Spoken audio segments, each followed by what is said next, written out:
So, hallo und herzlich willkommen zu einem neuen Video.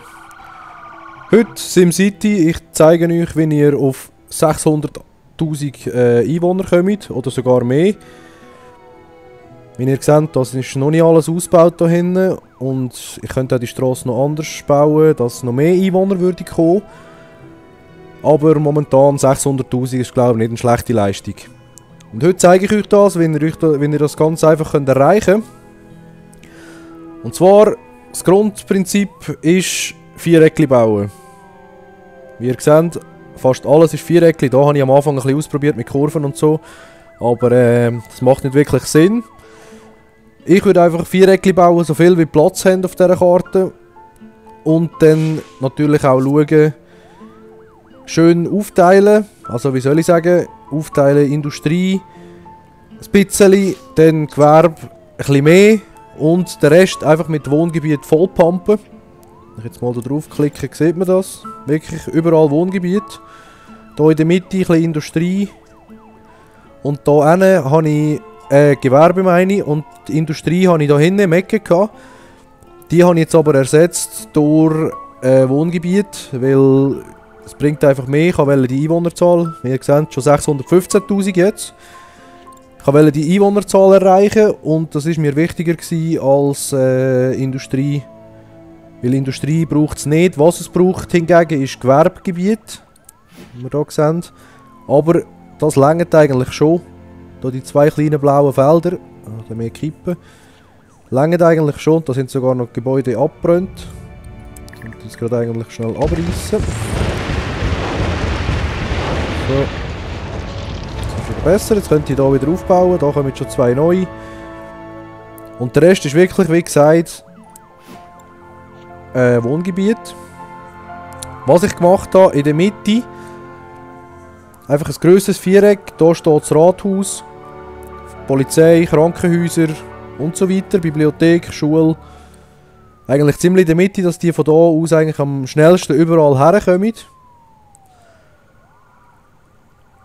Dann, was noch zum Sagen ist, mit der Straße, mit dem Verkehr, das ist unmöglich, das in den Griff zu bekommen, dass es keine Staus gibt. Ich setze das mal ab, so. Es ist also unmöglich, das in den Griff zu bekommen, wie ihr seht, hier Stau bis übermorgen. Hier in der Stadt geht es eigentlich noch relativ so, weil es halt so viele Straßen hat, dass ich es mag verteilen. Ein kleiner Tipp von mir: Dünnt nicht hier am Anfang die Strasse einfach gerade reinziehen und dann noch links und rechts bauen, sondern rein und dann hier gerade quer und dann von oben in diese Strasse rein, weil dann gibt es hier mehr Platz. Weil sonst staut das dahinter, staut direkt in die Stadt rein. Und da ist es nicht so tragisch, weil da sind keine wichtigen Gebäude und nichts außer hier Klinik, die voll ist, sehe ich gerade. Dann hier einfach noch ein kleines Casino, das 8000 Verlust macht, ist auch nicht schön. Was es noch zum Sagen gibt, einfach möglichst den Platz gut ausnutzen und keine Kurven bauen, weil sobald ihr Kurven baut, das braucht sehr viel Platz und es kann auch sehr wenig, es entstehen sehr wenig Häuser dort. Wie auch noch ein sehr wichtiger Tipp ist, wie ihr seht, Grundstücke sind alle, der Grundstückspreis ist bei allen ganz unten, also die tiefste Stufe. Überall. Und zwar hat das folgenden Grund: Ich habe nicht einen Park gebaut in meiner Stadt. Jetzt sind die Leute am Ausziehen. Ich sollte vielleicht ein bisschen schauen da ab und zu. Wie schon gesagt, kein einziger Park in der ganzen Stadt. Weil die Leute hier unten bauen erstens auch Hochhäuser, die viel Platz haben, wie ihr hier seht. Und sie sind sehr anspruchslos. Also, das kann man wirklich sagen, anspruchslos. Im Gegensatz zu den Reichen. Denen ist es eigentlich ziemlich egal. Darum sind sie auch relativ schnell zufrieden. Ich habe jetzt einfach hier ein bisschen Feuerwehr, ein bisschen Krankenwagen, dasselbe hier oben im Ecke und dasselbe noch einmal hier unten im Ecke. Da. Und irgendwo da ist noch ein Spital. Keine Ahnung. Da hat es alles noch frische Gebäude. Als Strom habe ich das Atomkraftwerk gewählt, wo leider auch schon nicht mehr reicht. Dann, was noch wichtig ist zu sagen, für die das nicht wissen, Kläranlage. Wo ist sie? Da hinten, Kläranlage. So. Kläranlage produziert Wasser. Also wenn wir jetzt hier schnell aufs Wasser klicken. So. Sehen wir, Kläranlage produziert Wasser. Das heisst, Kläranlage und Pumpstationen immer nebeneinander bauen. Weil irgendwann geht das Wasser hier innen aus und dann ist es ganz schlecht. Was wir natürlich darauf schauen, ist Bodenverschmutzung. Aber die Kläranlage selber macht keine Bodenverschmutzung, also funktioniert das wunderbar und ihr habt unendlich Wasser. Dann mit dem Strom, was natürlich daran zu denken ist, ganz Zeug schnell ausschalten. Atomkraft ist zwar super von der Leistung, aber es braucht gescheite Leute. Um gescheite Leute zu erreichen, müsst ihr nicht ein Gimmi oder irgendetwas bauen, sondern einfach eine Grundschule und eine allgemeine Hochschule. Die zwei Sachen reichen schon, weil die höheren Schulen, wie zum Beispiel das Gymnasium oder die Uni, ziehen auch höhere Bevölkerungsschichten an. Und das wollen wir ja nicht, wir wollen ja nur die tiefsten behalten in dieser Stadt. Weil, wie schon gesagt, die Leute sind nicht anspruchsvoll und ja, die bauen Hochhäuser und es gibt einfach genug Platz, dass man die Zahl erreichen kann. 600'000 ist so ziemlich das Limit, glaube ich, was man machen kann. Wie ich jetzt sehe, da steigt das immer noch weiter. Jetzt haben wir schon 623'000 Einwohner. Das ist sehr schön. Dann, wie ihr eigentlich anfangen müsst, ist ganz einfach gesagt, einfach Viereckli bauen. Von da, vom Anfang von der Autobahn weg, einfach Viereckli bauen, Viereckli, bis die ganze Stadt voll ist. Und dann vollpumpen mit Wohngebiet und Gewerbegebiet. Ja, nicht zu vorsichtig. Da am Anfang ein bisschen so ein Viereckli vollbauen und dann mal warten, bis es sich entwickelt. Und so funktioniert das nicht. Einfach alles, so viel wie ihr Geld habt, vollpumpen. Auch alle 3 Kredite hier. Alle 3 gerade aufnehmen, ich brauche die jetzt nicht mehr. Alle aufnehmen. Dann einfach mit Strassen vollpumpen, weil das Gebiet selber kostet ja nichts. Das heisst, ihr müsst nur die Strassen bauen. All die Viereckli. Und das war es eigentlich schon. Und dann vollpumpen mit Wohngebiet und dann fängt es sich langsam an verfüllen. Und dann, je nachdem, was sie brauchen, logisch Strom, Wasser, Abwasser, Feuerwehr und der ganze Scheiß, noch zwischen den Pflanzen, ein bisschen logisch verteilen. Aber einfach grundsätzlich alles voll mit Wohngebiet. Einfach so viel wie Platz haben. Dann, was noch zu sagen gibt, Strassen, die fetten Strassen hier, die braucht es eigentlich nicht. Die dünnen Länge vollkommen. Ich habe glaube ich nicht einmal alle ausgebaut. Und wie schon gesagt, es funktioniert eh nicht komplett ohne Stau. Aber ja, der Typ hier am Anfang, der hilft schon ziemlich weiter. Wie ihr seht, hier bei der Stadt ist nicht so, bei der Einfahrt meine ich, ist nicht so ein Ghetto. Was da auf der Autobahn passiert, ist eigentlich ziemlich scheißegal. Dann ein weiterer Tipp, kein Bus bauen, keine Strassen mit Strassenbahn und so. Weil das macht das Ganze nur noch schlimmer, das Chaos. Das Einzige, was es zu empfehlen gibt, ist das Busdepot, also der Busbahnhof, herzupflanzen irgendwo, aber geschlossen zu lassen. Weil der ist die Verbindung gleich da zu den anderen Städten. Also die Leute kommen von diesen Städten und so, aber es kostet nichts. Und es fahren auch keine Busse in der Stadt umeinander und mache kein Verkehrschaos. Was hingegen wichtig ist, ist logischerweise der Schulbus. Da alles schön grün, alles schön abdeckt, dass der alle Leute einsammelt. Das ist noch ganz wichtig zu beachten. Und ja, viel mehr ist eigentlich nicht mehr zu sagen. Dann sollte das klappen mit über 600'000 Einwohnern. Es braucht einfach Geduld. Ich habe für die Stadt hier ca. 3 Stunden gebraucht oder so. Und ja, es funktioniert eigentlich wunderbar. Was vielleicht noch zu sagen gibt, Feuerwehr lieber eine kleine mehr bauen als, schnell schauen, als das Riesenteil. Das gleiche gilt auch für das Spital. Lieber eine mehr bauen als lieber eine kleine mehr bauen als eine grosse, weil die grossen die sind einfach dämlich. Und vor allem haben sie eine kleine Reichweite und bringen eigentlich genau einen Scheiß. Das gilt auch für die Polizei. Dr. Wu und Maxis, das braucht man nicht, das ist eigentlich genau führig. Wie auch dieses grosse Polizeirevier. Auch hier lieber eine kleine Station mehr. Dafür schön verteilt auf die Stadt, dass auch immer alle Polizisten durch den Verkehr durchkommen und so. Und das eigentlich relativ gut funktioniert. So. Wie schon gesagt, wie man jetzt hier gesehen hat, ich habe 50 Verbrechen pro Tag.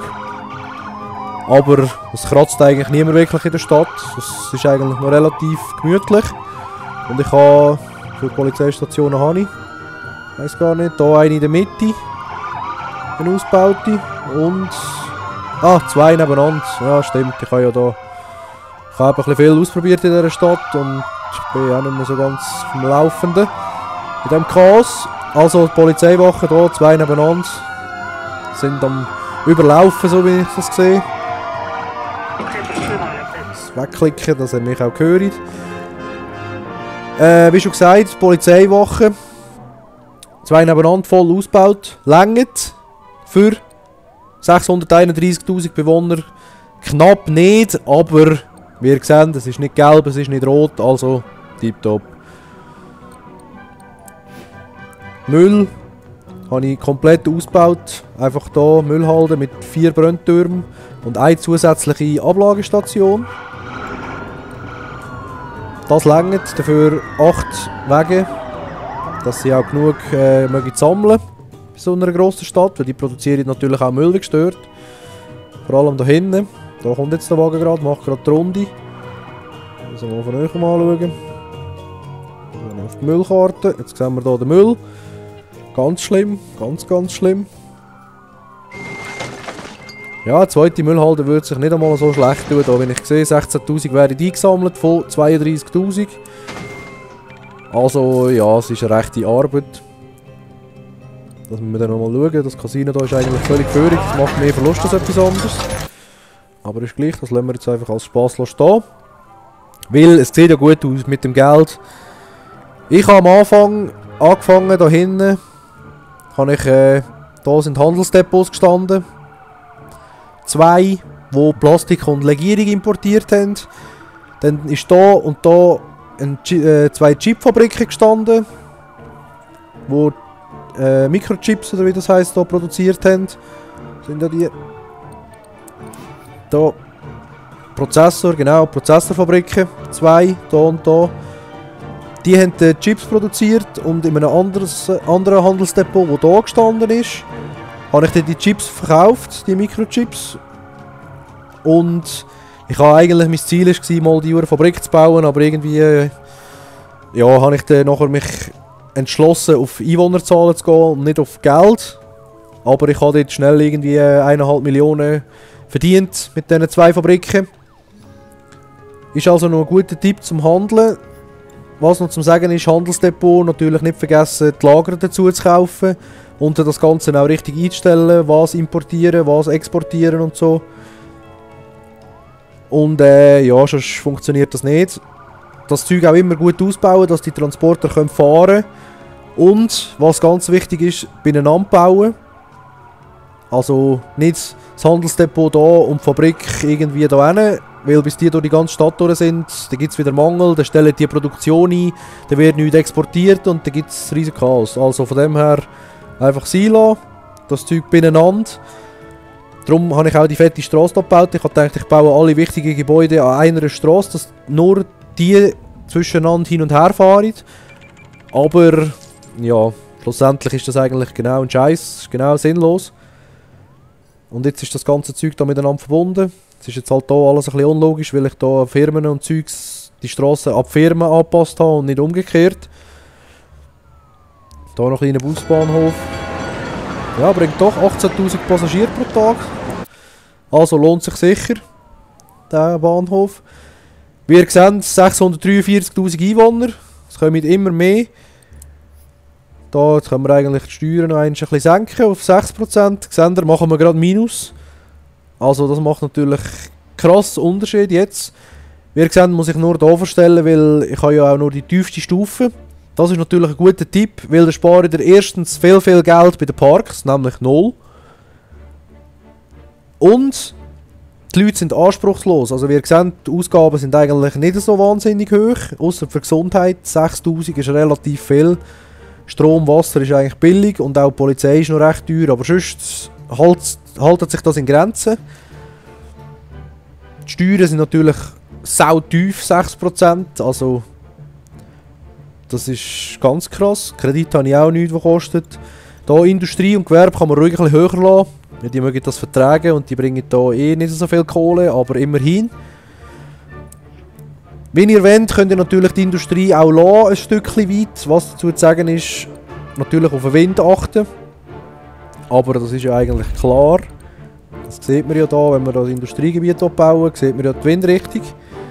Und ich habe hier mein Industriegebiet gehabt, natürlich gegen raus. Dass der Wind weggeht von der Stadt hier. Und nicht in die Leute rein. Aber das ist eigentlich klar, das weiss man. Ja, und dann sollte das eigentlich zu machen sein. Dann ist es nicht mehr so eine grosse Sache. Was immer wichtig ist zu sagen, immer etwa die auf den Bagger klicken. Und... Oh, jetzt habe ich das falsch abgerissen, scheiße. Egal. Immer die Häuser, die leer gestellt sind oder abgebrannt sind oder was auch immer. Immer abreißen. Es steigt zwar kurze Zeit die Einwohnerzahl, aber es kommen keine Penner, weil Penner sind die schlimmsten, weil die verursachen Brände und ja, belagern die Häuser und die Leute fühlen sich unwohl, machen Verbrechen und ja, das ist nie gut.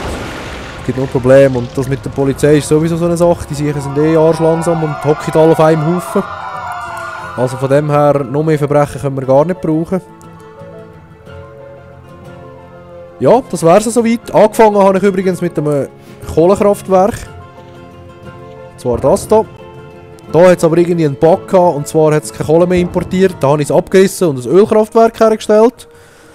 Dort das gleiche Problem. Das hat mit der Zeit kein Öl mehr gehabt und hat einfach keine Energie mehr produziert. Und da habe ich mich doch entschlossen, Schulen herzubauen, weil ich am Anfang nicht einmal Schulen hatte.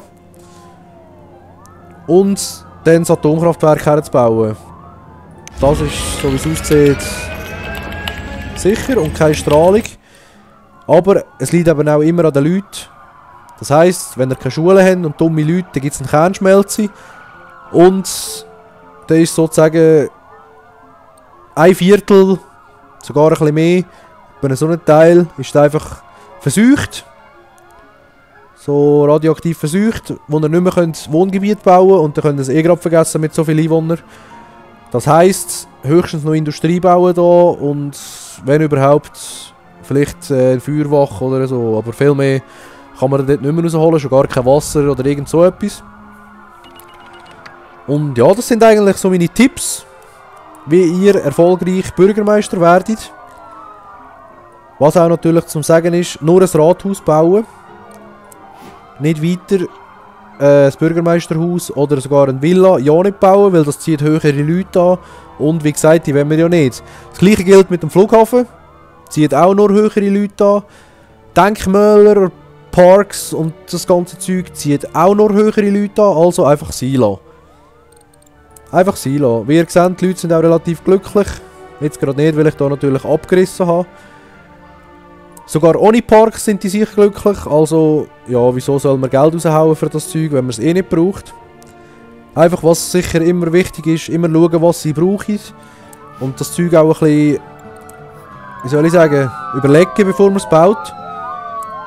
Also das heisst, Krankenhaus, wenn das am Rand aussen voll ist und komplett ausgebaut ist, dann nicht neben der Eis bauen, weil Krankenwagen müssen ja komplett durch die Stadt durchbauen. Dann baut man einfach... fahren meine ich. Dann baut man einfach auf dieser Seite oder einfach ein bisschen weiter weg noch ein Krankenhaus, dass von dort aus Krankenwagen wegfahren. Also immer ein bisschen logisch überlegen. Das gleiche gilt natürlich auch für die Polizei. Ich habe nicht viel überlegt, wenn ich die nebeneinander gebaut habe. Aber ich habe einfach alles zuerst probiert, in diesem Viereck hier, in dem Rechteck zu bauen. Das hat irgendwann nicht mehr gelangt, weil ich einfach so viele Einwohner hatte. Und dann habe ich hier angefangen, aussenrum noch Spitäler und Polizei und Feuerwehr und so zu bauen. Wie da oben ist noch eine Feuerwache und irgendwo eine Polizei habe ich glaube auch noch da oben. Keine Ahnung. Hier eine Hochschule sogar, weil ich auf Nummer sicher wollte gehen für das Atomkraftwerk. Und ja, so passt das eigentlich. Immer das Ganze ein bisschen im Auge lassen. Also nicht denken, ja, ich gehe jetzt 2 Stunden irgendwo fort, komme daheim und dann hat das da eine schöne Stadt gebaut. So ist es nicht, also man muss schon immer ein bisschen schauen, immer ein bisschen dabei sein. Weil, wenn die Leute unglücklich sind, ziehen sie aus und brennen es ab und eigentlich ein saure Ghetto und schlussendlich ist gar niemand mehr rum. Und das wollen wir ja nicht, also immer ein bisschen nebenbei da schauen, immer ein bisschen das Zeug im Auge behalten und dann kommt das eigentlich gut. Da inzwischen die Leute kommen langsam wieder, jetzt machen wir auch nur noch 55 minus, 93, 300, hallo, wieso steigt jetzt das so?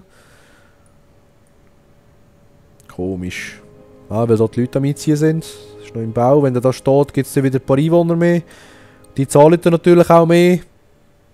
Und dann kommt das da wieder ins Plus und dann ist das eigentlich wieder wunderschön. Ihr seht hier einen riesen Stau. Aber durch das System, da am Anfang, tut sich der Stau schön verteilen. Weil sonst wäre jetzt der Stau da komplett durch und würde den ganzen Teil abschneiden. So, wenn da nur da Stau ist, tut es eigentlich nur die Häuser hier abschneiden, die eh noch komplett ausgebaut sind. Und wie ihr seht, da sind auch die Leute nicht wirklich zufrieden. Ja gut, das geht noch, da ist etwas abbrennt. Weil, wie ihr seht, da sterben die Leute, also der Krankenwagen kommt da gar nicht her oder von da gar nicht zum Spital. Und das ist natürlich nicht schön. Ja, ich hoffe, ich kann euch helfen mit dem Video. Wenn ihr eine Frage habt, schreibt es in die Kommentare. Oder wenn ihr auch noch einen Tipp für mich habt, dann schreibt es auch in die Kommentare. Und wenn ihr mal sehen wollt, wie so eine Stadt von Grund aufgebaut wird, dann schreibt es auch in die Kommentare. Und mal schauen, vielleicht lässt sich da ja etwas einrichten, dass wir einfach mal von Grund auf eine Stadt aufbauen. Jetzt auch hier mal schauen. Ich bin da ein bisschen am Ausprobieren gewesen. Ich habe hier noch eine Stadt namens Minecraft. Da habe ich einfach probiert, mit Kohle und so viel Geld wie möglich zu verdienen. Die ist aber noch im Aufbau, also das läuft noch nicht so richtig. Die zeige ich euch dann vielleicht ein anderes Mal. Da hinten hat der Finger 2 Städte gebaut. Brauche ich die Kohle und die ist im grünen Bereich. Also wunderbar. Bei ihm läuft das da sehr gut, so wie das aussieht. Dann habe ich hier noch ein kleines Experiment gestartet. Water City, das ist einfach nur mit Wasserpumpstationen und ganz wenig Industrie, weil ich den Trick mit der Kläranlage nicht gewusst habe. Und da habe ich einfach gedacht, um die ganzen Städte hier rundum mit Wasser zu versorgen, baue ich einfach da hinten eine Stadt, die nur Wasser pumpt. Aber wie gesagt, mit dem Trick braucht man das ja nicht. Und das funktioniert eigentlich wunderbar. So, ich wünsche euch jetzt viel Spaß beim Städtli bauen und ein anderes Mal. Bye bye!